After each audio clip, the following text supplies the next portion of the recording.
continue on my journey through southwest Turkey.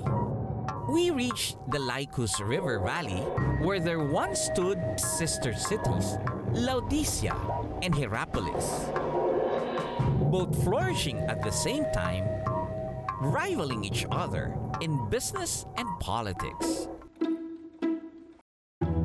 At that time, Laodicea was a center of banking and finance, a crossroads of trade, and was even known for its school of medicine. Laodicea became a very wealthy city. Based on commercial activity of black wool from the black sheep, and also special ointment they used to make from certain plants, selling them, a lot of merchants, a lot of materialistic power. Its ruins, though not yet fully restored, show the signs of its early grandeur. You wouldn't even imagine there was such a gigantic temple. It also has excavations of what may be the earliest Byzantine church in the region. One of the early churches of Christianity dating back to 4th century AD. Laodicea is also one of the 7 churches of Asia Minor mentioned in the book of Revelation of the New Testament. This is the place of St. John, where he sent the 7th and final letter. You're neither hot nor cold, you are lukewarm. The message, reproaching the people's materialism and lukewarm faith, really hit home for the people of that time, because they indeed had a problem with their water supply. Being located in the valley, Laodiceans had a difficult time getting water into their city.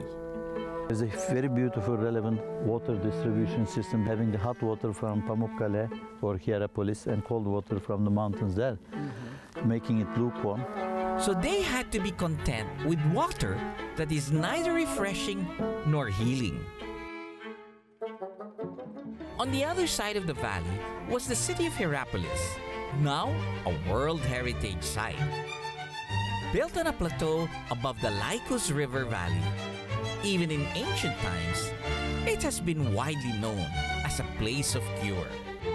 The city was surrounded by mineral-rich hot springs known for their healing properties. Today, it's the Turkish province of Denizli, and crowds of people, even locals, still come to the area for the healing hot springs. So, Raymond, how did people discover this medicinal part of these springs here? You have some medicinal doctors, for instance, coming into the picture. They begin to discover the anatomy of the body. Yes. So this way, they see the curing effects of the water bubbling up naturally. When they go inside, they feel much better. This is good for rheumatism, respiratory problems, bronchitis, good for intestines, tummy. In fact, if you drink it the source, they say it increases sexual vigor. Okay. I don't know about that, but it is written like that. Before heading to the historic part of the city, we walked around the town center, taking a look at the local products. Dried herbs and spices with healing properties are popular finds.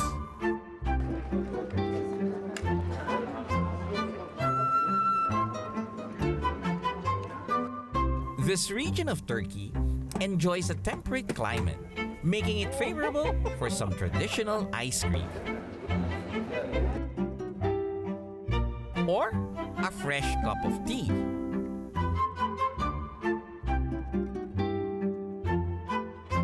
Or maybe both in one afternoon. From the town, we headed for the cliffs where the ruins of the ancient city are found.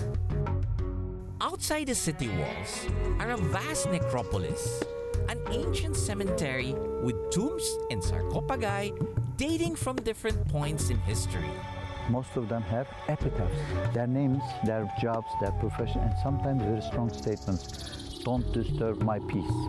I send you all my damnations and curses if you disturb my peace. Let's take a look inside. This is the one with curses on it. Be careful, let's behave ourselves. It is quite an archaeological find, giving us a clearer picture of life and of death at that time.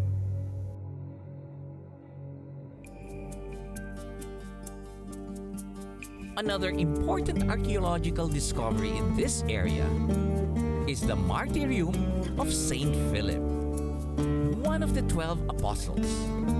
For many years, the Martyrium, an octagonal building constructed in the honor of the apostle, looked over the city of Hierapolis as a pilgrimage site for early Christians. But just recently, archaeologists have dug up the actual tomb of the martyred apostle, just 40 yards away from the building. From this vantage point, one can just imagine the subterranean network of springs extending for some 50 miles under the mountains, emerging into the city's pools. These antique Roman pools have water surfacing at 35 degrees Celsius and with a heavy content of minerals. The pools are littered with underwater fragments of ancient marble columns, likely from the Temple of Apollo, toppled by earthquakes into the water today. But perhaps the most prominent site in all of Hierapolis is these beautiful formations in Pamukkale. Pamukkale means cotton castle. These terraces are made of calcium deposits left by flowing waters. The warm calcium-rich waters cascade over the cliffs, and as they cool down, they leave dramatic formations and pools.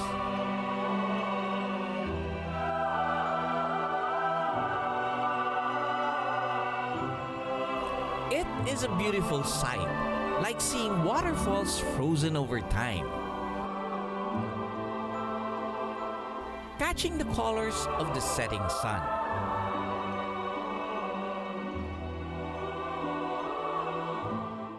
Up next, I conclude my journey through Turkey's turquoise coast, flying over its grandest ancient city.